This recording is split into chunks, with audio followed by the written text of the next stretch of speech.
ಈಗ ನೀವು ಈ ಹಿಂದೆ ನೋಡೋದಾದ್ರೆ ಅಂದರೆ ಚಿಕ್ಕ ವಯಸ್ಸಿನಲ್ಲೇ ನೀವು ಮಾಧ್ಯಮ ಕ್ಷೇತ್ರದಲ್ಲೇ ಅತಿ ದೊಡ್ಡ ಸಾಧನೆ ಮಾಡಿದ್ರಿ, ಉನ್ನತ ಹುದ್ದೆನಲ್ಲಿ ಕೂಡ ಇದ್ರಿ.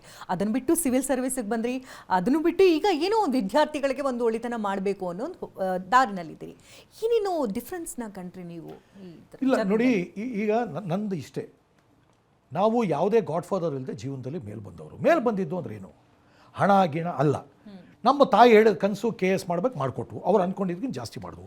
ಮಾಧ್ಯಮ ನನಗೆ ಯಾವುದೋ ಕಾರಣದಿಂದ ಆಕ್ಸಿಡೆಂಟಲ್ ಆಗಿ ಇಷ್ಟ ಆಯಿತು, ನನ್ನನ್ನು ನಾವು ಅರ್ಪಿಸ್ಕೊಂಡ್ವು. ಇಲ್ಲಿ ಮೋಸ್ಟ್ ಇಂಪಾರ್ಟೆಂಟ್ ಏನು ಗೊತ್ತಾ ಶಕುಂತಲಾಜಿ, ನಮ್ಮನ್ನು ನಾವು ಅರ್ಪಿಸ್ಕೋಬೇಕು. ನೀ ಏನೇ ಮಾಡೋಕೊಳ್ರು ನೀನು ಅರ್ಪಿಸ್ಕೋಬೇಕು, ನೀನು ಸ್ಟ್ರೆಂಥನ್ ಮಾಡ್ಕೋಬೇಕು ಮತ್ತು ಇನ್ನೊಬ್ರಿಗೆ ಬಿಟ್ಕೊಡ್ಬೇಕು. ಬಡತನದಿಂದ ನಾವು ಬಂದವು, ನಮ್ಮ ಬಡವರು ಮಕ್ಕಳು ಇನ್ನೂ ನರಳಬಾರ್ದು. ಇದು ನಂಬರ್ 1. ಕನ್ನಡದಿಂದ ಬಂದವು, ಕನ್ನಡಿಗರು ಆ ಮಟ್ಟಿಗೆ ಗೆಲ್ಲಕ್ಕಾಗಲ್ಲ ಅನ್ನೋದನ್ನ, ಏನೇನು ವೀಕ್ನೆಸ್ ಅಂತೀವಿ, ಕನ್ನಡ ಇರ್ಬೋದು, ಗ್ರಾಮೀಣ ಆದವು, ಇವೆಲ್ಲ ಏನೇನು ನ್ಯೂನತೆಗಳು ಆ ನ್ಯೂನತೆಗಳನ್ನ ಒಡೆದು ನಾವು ಮೇಲೆ ಬಂದವು.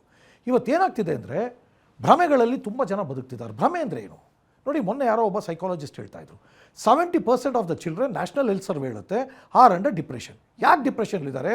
ಇಲ್ಲದೇ ಇರೋದನ್ನು ನೀವು ಮಾಡೋಕ್ಕೆ ಹೊರಟಾಗ, ಇಲ್ಲದೇ ಇರೋ ಕನಸುಗಳನ್ನ ನೀನು ಬಿತ್ತೋಕೆ ಹೊರಟಾಗ ನಿಂಗೆ ಏನಾಗುತ್ತೆ, ಭ್ರಮೆ ಬರುತ್ತೆ. ಕನಸು ಬೇರೆ, ಭ್ರಮೆ ಬೇರೆ. ನಮ್ಮ ಮಕ್ಕಳು ಇವತ್ತು ಭ್ರಮೆ ಒಳಗಾಗ್ತಿದ್ದಾರೆ. ನೀ ಅಲ್ಲದೆ ಇರೋದನ್ನು ನೀ ಆಗಬಲ್ಲೆ ಅಂತ ಕನಸನ್ನ ಯಾಕೆ ಫಸ್ಟ್ ಹುಟ್ಟಿಸ್ಬೇಕು? ಆಯಿತು, ಕನಸು ಜೊತೆಗೆ ನಿನ್ನ ಸಾಮರ್ಥ್ಯದ ಜೊತೆಗೆ. ಆಮೇಲೆ ಇವತ್ತು ಯಾಕೆ ಇಷ್ಟು ಡಿಪ್ರೆಷನ್ ಇದ್ದಾರೆ ಅಂದರೆ, ಸಂತೋಷವಾಗಿಲ್ಲ. ಯಾಕೆ ಸಂತೋಷವಾಗಿಲ್ಲ ಅಂದರೆ, ನಿನಗೆ ಖುಷಿ ಕೊಡೋ ಕೆಲಸ ನೀವು ಮಾಡ್ತಾಯಿದ್ರೆ ನೀನು ಸಂತೋಷವಾಗಿರ್ತೀಯ, ಇಲ್ಲದೆ ಹೋದರೆ ಏನು ಮಾಡ್ತೀಯ, ಅಸಂತುಷ್ಟವಾಗ್ತೀಯ. This how the whole thing.